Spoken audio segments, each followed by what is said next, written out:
Tips simpan 1 gram 1 bulan. Guru emas saya pesan, nak mula simpan emas, simple je 1 gram 1 bulan. Bunyinya kecil, tapi kalau konsisten, hasilnya besar.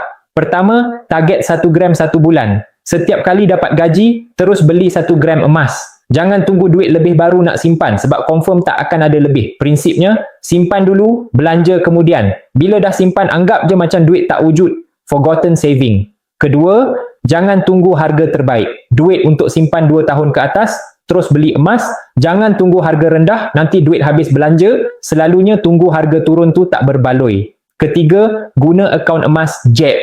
Public Gold ada kaedah mudah akaun emas JP. Ini cara paling senang nak simpan 1 gram sebulan, patuh syariah pula tu. Keempat, cukup 5 gram, keluarkan gold bar. Bila dah cukup 6 gram, keluarkan gold bar 5 gram atau sekeping 1 dinar. Simpan sendiri, baru terasa feel dan seronoknya kumpul emas. Kelima, simpan dalam gold album. Kumpul emas ni memang ketagih, nak lagi seronok, susun elok-elok dalam gold album. Nanti tengok album penuh, rasa puas. Ingat, 1 gram 1 bulan. Nampak kecil tapi lama-lama jadi bukit. Dulu ragu kini tahu, jom simpan emas. Dah ready nak simpan emas? Isi info di beg biru untuk saya bantu.